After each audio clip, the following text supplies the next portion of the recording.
ഏഴ് പതിറ്റാണ്ട് നമുക്കായി പാടിയ ജാനകിയമ്മ ഇനി ഓർമ്മ. പൊതുദർശനം അല്പസമയത്തിനകം മൈസൂർ മഹാരാജാസ് കോളേജ് മൈതാനത്ത് അന്ത്യോപചാരമർപ്പിച്ച് കന്നഡ താരങ്ങൾ. തെന്നിന്ത്യയുടെ വാനമ്പാടിയെ യാത്രയാക്കാൻ പ്രമുഖ താരങ്ങളും പാട്ടുകാരുമെത്തും. എസ് ജാനകിയുടെ അന്ത്യം മൈസൂർ അപ്പോളോ ആശുപത്രിയിൽ ഇന്നലെ രാത്രി 8 മണിയോടെ.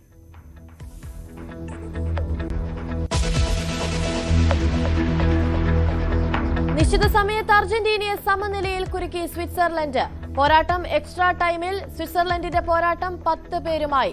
നോർവേയെ മറികടന്ന ഇംഗ്ലണ്ട് സെമിയിൽ. ജൂഡ് ബെല്ലിംഗ്ഹാമിന് ഇരട്ട ഗോൾ.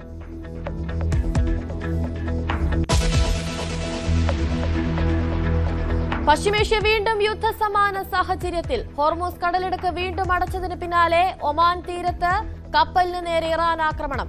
ഇപ്പോഴത്തെ പ്രകോപനം ഹോർമസിലും ബദൽ കപ്പൽചാൽ അമേരിക്കയുമായുള്ള ധാരണയെ ചൊല്ലി ഇറാനിൽ ആഭ്യന്തര ഭിന്നതയും.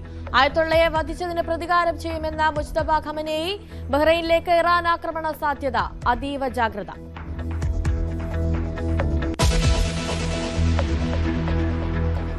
കേരളത്തിനും കണ്ണീരായി വിയറ്റ്നാമിലെ ബോട്ട് ദുരന്തം. മരിച്ചവരിൽ കൊട്ടാരക്കര ആസ്ഥാനമായ വിക്ടറി ഗ്രൂപ്പ് ഉടമയും ഭാര്യയും. AC തോമസിന്റെയും ലോവേനി തോമസിന്റെയും മൃതദേഹങ്ങൾ ഉടൻ നാട്ടിലെത്തിക്കാൻ ശ്രമം. ആകെ മരിച്ചത് 15 ഇന്ത്യക്കാർ. എല്ലാവരും ലാവ മൊബൈൽ കമ്പനിയുടെ ഇൻസെന്റീവ് ട്രിപ്പിൽ ഉല്ലാസത്തിനെത്തിയവർ.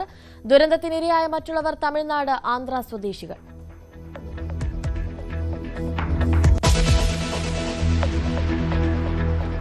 BJP തെരഞ്ഞെടുപ്പ് ഫണ്ട് കൊള്ളയിൽ പുതിയ വിവരങ്ങൾ. വട്ടിയൂർക്കാവിൽ കോടികൾ വാങ്ങിയതിന് സമർപ്പിച്ചത് വ്യാജ ബില്ല്.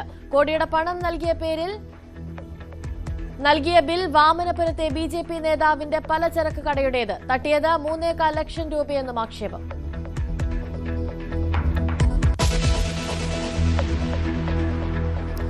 പ്ലീഡർ നിയമന വിവാദങ്ങളിൽ കോൺഗ്രസ് നേതൃത്വത്തെ കടന്നാക്രമിച്ച അഡ്വക്കേറ്റ് PM നിയാസ്. പാർട്ടി വേദിയിൽ വിയോജിപ്പ് തുറന്നു പറയും.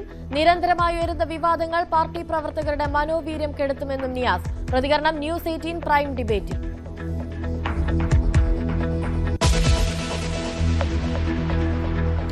തമിഴ്നാട്ടിൽ മുഖ്യമന്ത്രി വിജയ്ക്ക് പിന്നാലെ ലഹരിക്കെതിരെ തുറന്ന യുദ്ധം പ്രഖ്യാപിച്ച അണ്ണാമലയും. പുതിയ പാർട്ടി വിത്ത് ലീഡേഴ്സ് മൂവ്മെന്റിന്റെ ആദ്യ യോഗം ഇന്ന് പൊള്ളാച്ചിയിൽ.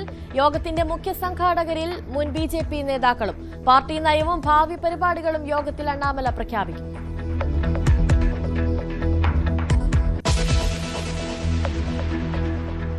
ജനസംഖ്യാ നിയന്ത്രണം ലക്ഷ്യമിട്ട് പാകിസ്ഥാൻ. ഗർഭനിരോധന ഗുളികകൾക്ക് നികുതി ഒഴിവാക്കുന്നതടക്കം പരിഗണനയിൽ. കർമ്മ പദ്ധതി തീരുമാനിക്കാനുള്ള കമ്മിറ്റിയിൽ പാക് സൈനിക മേധാവി അസിം മുനീറും.